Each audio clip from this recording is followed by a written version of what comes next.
مرحبا، يلا تعالوا نفتح طلبية شيئين للشتاء القسم الثالث. خليني أبلش بالإكسسوارات. هذا طوق لولو،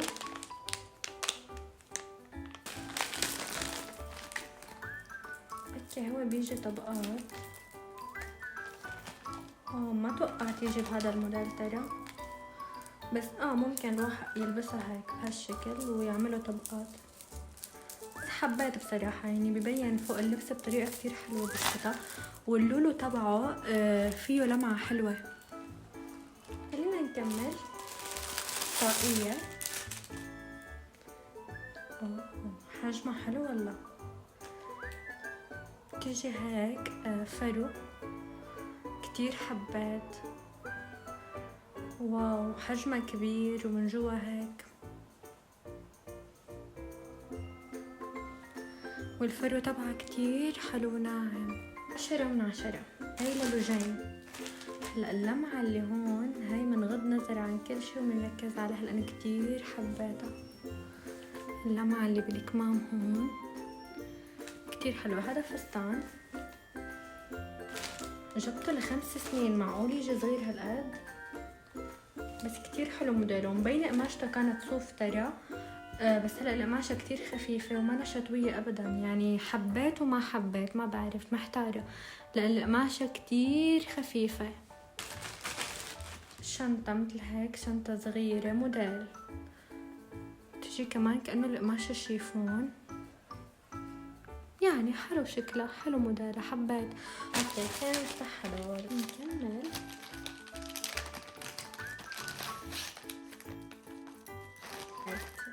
كوميك بيلتس حبيت صراحة. هلا خامتون هي اول موديل.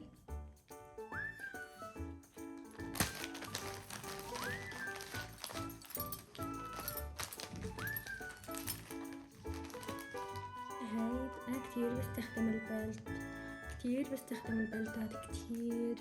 هاي تاني موديل كتير حبيت، وهاي ثالث موديل وكمان كتير حبيت. وهاي رابع موديل وكمان كتير حلو. والابيض كمان كتير حلو. باي ذا واي انا جبت الاحزمه هدول كرمال هاد الاسود. طبعا بشكل عام كلهم حلوين وكلهم بيستخدموا يعني. هلا خلينا نشوف هذا الجاكيت اللي انا حاسه انه مو نفسه اللي انا وصيته. ومبدئيا الموضوع كتير مبين انه هذا كيف اتوصى وانا ما وصيته، وصيت واحد تاني، مو هو هذا اللي انا وصيته. طبعا حط لكم صورة اللي انا وصيته، وهذا هو اللي وصلني. تمام اوكي حلو. بدفي، بس ما هذا اللي انا كان بدي اياه. اللي وصيته انا كتير حلو، كان لونه بني غامق مو هيك. هذا هو بيجي هيك جاكيت فرو حلو، بس يعني ما كنت حابة، ما حبيت هذا لاني شفته وما وصيته لهذا، وصيت واحد تاني. ما بعرف شو بدي اعمل بصراحة بهاي المشكلة. شكله عم يطالع صوف، بس يعني هو بدفي قماشته حلوة. هذا بيجي لعمري 11 سنة. كتير حبيت الموديلات هاي، بس مو هذا هو اللي انا وصلته. لهيك انا منكدة على الاخير وما في يعني 0 من 10 انه هذا ما خلص انا. هلا هذا فوق فستان لوجين. هذا بيجي من جوا مبطن حلو. معه بيلت كمان حلو. هذا فوق الفستان جبته الجاكيت. اوكي بيجي موديله كتير حلو من جوا فرو. هذا الشي حبيته بصراحة، فيه انه بدفي. رح اورجيكم صورته كمان على اللبس لانه عن جد موديله كتير حلو، يعني بيعطي ستايل كتير حلو للولاد. كتير حبيته. بيجي من جوا مثل هيك، شوفوا كيف فرو كتير. ومعه هذا البيت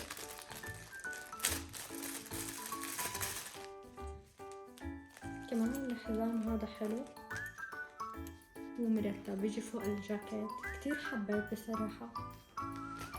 اوكي هذا 10 من 10. خلينا نشوف شي ثاني. هدول عرفتهم، هدول الفلايز. اوكي بيجوا داخلي تحت اللبس، كمان كتير حبيتهم. فينا نجيب قطعتين وثلاثة وأربعة وسعر كتير حلو ورمزي. جبت أنا هيك قطعتين، كتير حبيتهم للولاد الصغار تحت اللبس، كتير حلوين ومريحين وبيدفوا كمان.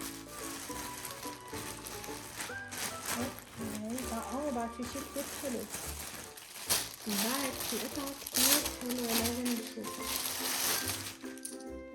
قديه مميز، قديه حلو. جوا بيجي غريب وبطانته غريبة بس اتس اوكي. بيجي مثل هيك شنطة لونه برتقالي، كتير حبيتها. هي صغيرة ما بتسع شي كتير، شوية ميك اب وموبايل غير هيك نو، بس كتير حلوة. كتير حبيت بصراحة الموديل، كتير عجبني.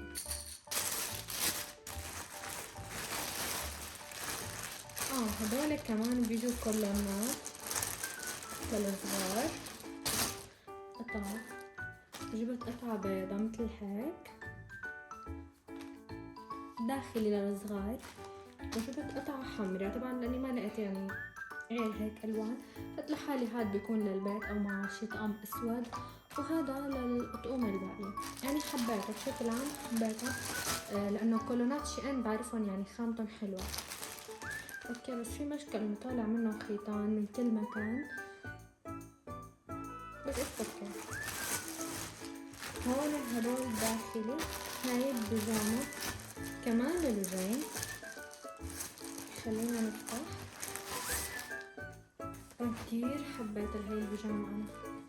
فوق ده بيجي موديلها حلو، بتجي هيك من فوق، كتير حبيت بتدفي. بيجي مع بنطلون بينك مثل هيك كمان كتير حلو. هلا هو سادة البنطلون، سادة كامل، بس البلوزة مثل الهوديات فبتلبق مع كل شي. بتيجي مع بنطلون جينز، بتيجي مع كتير اشياء بطريقة كتير حلوة ومرتبة. انا جبت البيجامة كرمال الهودي.